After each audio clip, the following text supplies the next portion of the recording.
Citi's launching a new card, another hotel's heading to Costa Rica, and you can still book Emirates first class even though they don't want you to. This and more in today's roundup. Big favor, hit the like button to help with the algorithm. If you know someone that might benefit, share this with them.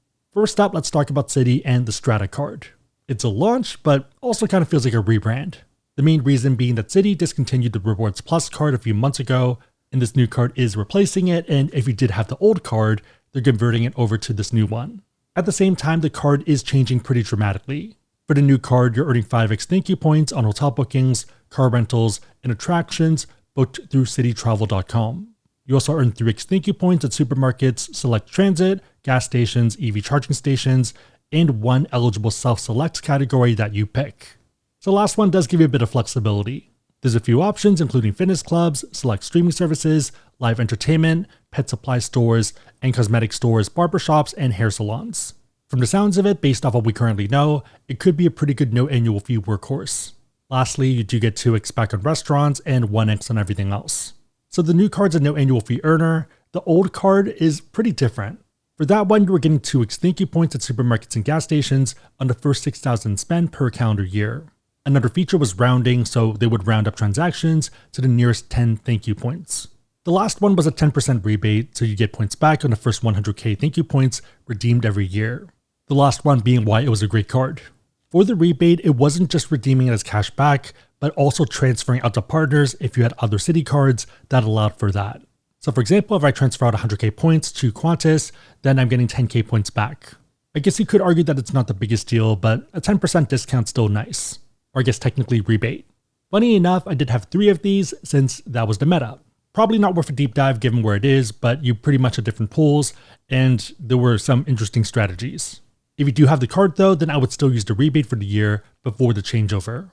So the perk still works, and here is a transfer of 17,000 points. I don't know why it's showing $17,000. But yeah, 17,000 points transfer from Citi to Emirates to top off for a redemption. Main reason being that Emirates made a pretty big change with their program, and we want to lock it in. That is a bit of a rabbit hole though, so we'll talk about it more towards the end. So yeah, we did end up finding availability for Emirates first, and barring any equipment swaps, it should be the game changer suite. I am debating making videos on how to book these and find availability and stuff, so let me know if that's interesting or if that's too boring and that's more of a blog post. Also, if you are looking, whether it's by product and you want to try different things, or more by destination and routes. Back to Citi, it's an interesting change, but it kind of depends on where you're coming from. So I kind of feel like it's negative, but if you're someone new to it and you're focused on multipliers, it's not bad. At the same time, it doesn't feel like an overpowered card for what it is, it just feels fine. The counter argument is that a lot of us are super users, and that's kind of the lens that we're looking at. A lot of other reviewers and normal people are not, and they're purely focused on multipliers. It very much could have been that the old card did not sell well.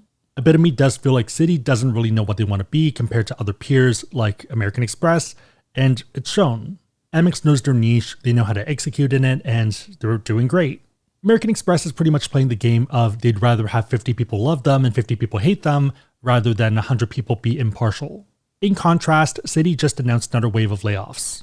I guess if they do figure things out though, and that's a big maybe, then you could argue their stock is a deal. If you're looking for a good deal, consider today's sponsor, Moomoo.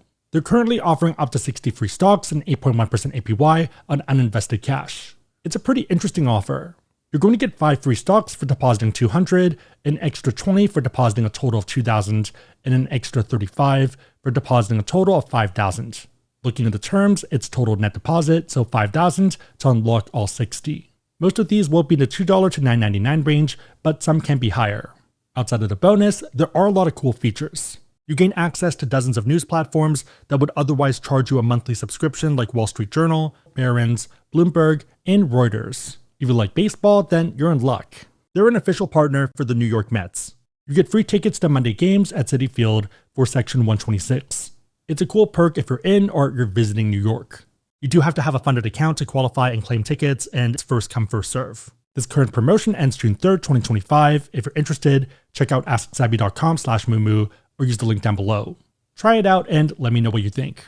Moving to a lightning round, Marriott is adding a St. Regis in Costa Rica. The pictures look beautiful with the pool and ocean, and it is a pretty big property. Restaurant also looks interesting, and I think that's a pool or a fireplace in the back corner. So that's an interesting touch, or maybe it's a pond for fish or something. And then also a lot of greenery. The target open date is early 2027, so about 2 years. I do think that Costa Rica is trying to position itself as an alternative to the Maldives, Bora Bora, and Seychelles.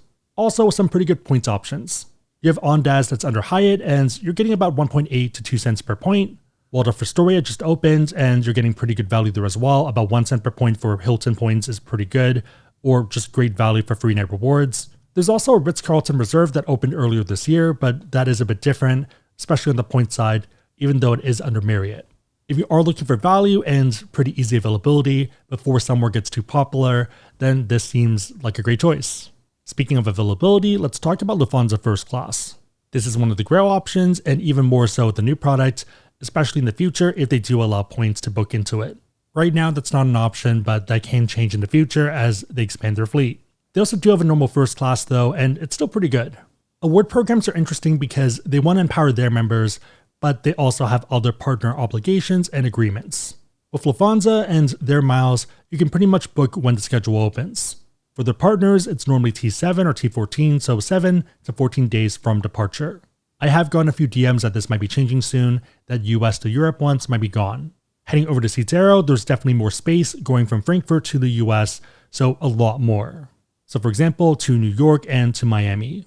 There are still dates from Boston and Munich, so 140k United or 90k Aeroplan for the same flight. And yes, it's the same direct flight and 70 something Canadian in fees.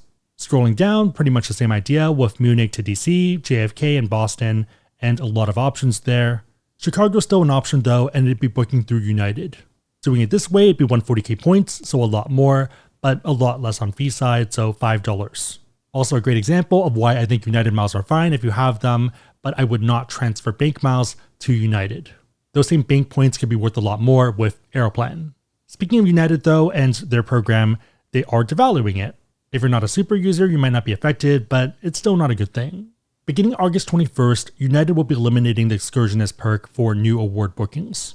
This was one of the superpowers of the United program, so it pretty much lets you add a stopover for multi-city award tickets.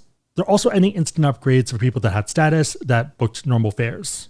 You still can't get upgrades with status, but it's just not instant, it's based off the other schedule.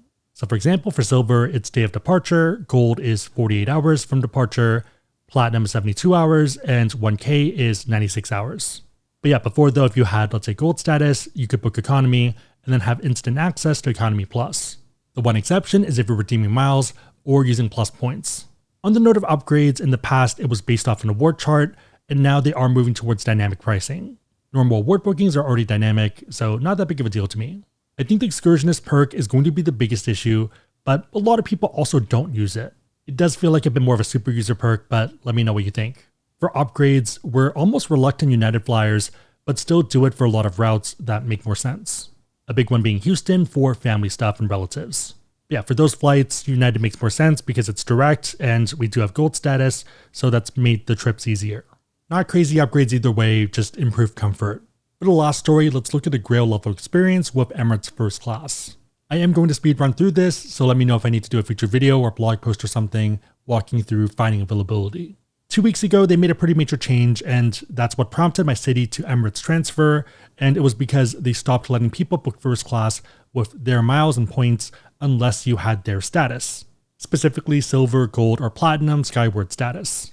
It was a pretty shocking change, and you only had a 2-day window or 3-day window, pretty much a weekend, in order to make bookings. The funny thing though is that even if you missed out, you're still fine. So for example, Barclays has 2 Emirates cards, one for $4.99, which I would kind of avoid, but that one has Gold status.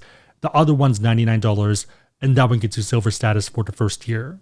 So pretty much the $99 one unlocks first class availability. When you're ready to do that booking, you get that card. $99 extra isn't that much given the other fees. Pretty much a pseudo tax, compared to 141,000 miles and 64,000 yen for a one-way flight. Based off current exchange rate, about $450, so an extra $99 isn't that big of a deal. Also, if you didn't want to get another card, you could also use other programs like Qantas. So Qantas still lets you book Emirates First Class, that's fine, that's still available. Looking at the same Tokyo to Dubai flight, pricing is a little bit better, so $129K. The fees are give or take in the same range as well. Also, in case you're wondering about the weird routing for us, part of it is to try to game changer, which is only on certain routes. So for example, Geneva, Tokyo, Chicago, Melbourne being a few of them. If you want to fly from Chicago to Dubai though, EK235 and 236 are great options. And in fact, availability does exist from Chicago to Dubai, and here are some dates in July if anyone's interested, but it is a lot more points. So 170k Qantas and about 800 plus in fees. It is EK236 though, so it should be fine. Our weird routing is because I kind of wanted to do a weird ski trip going to Niseko, Dubai, and then Switzerland. Probably just going to bring boots for that trip and then demo skis.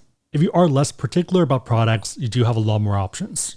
So for example, Boston has a ton of space, but I would probably reposition to Chicago given the new product, since it's still pretty expensive either way. New York is also an option, but a lot less space. Also a bit curious, but what are your thoughts on repositioning?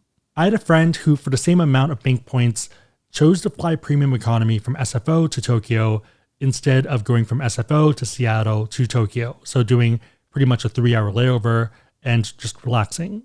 And going through Seattle would be business class for, again, give or take the same price. I think it does make sense if you're flying for work and you have to get somewhere.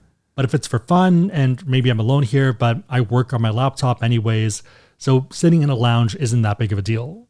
Give me a table, fast internet, coffee, and some food, and that's a win in my book. Maybe TMI, but I am trying to bulk a bit, so Centurion Lounge chicken is pretty good. I'm trying to hit 200 grams of protein, and the alternative that I'm doing at home is drinking like 3 of these, so I would rather not. I'd rather just eat chicken. Definitely still a lot more to go, but protein has helped. On that note, if you want to learn about cards to get these points and miles for these first class flights, and you want to support the channel, we do have links on our website, AskSebby.com, and also down below in the description box.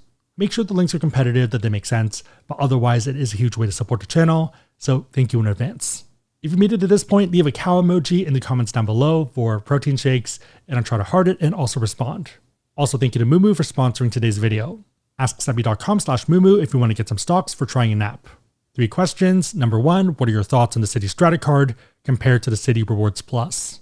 I do think new people like the card, but yeah, it just depends on where you fall. Number 2, have you been to Costa Rica, and any suggestions before we go next year? And number 3, have you flown Emirates first class, and if you have, which one do you prefer, the Game Changer or the A380? Big favorite thumbs up, share this, but otherwise hope you liked it. See you next time.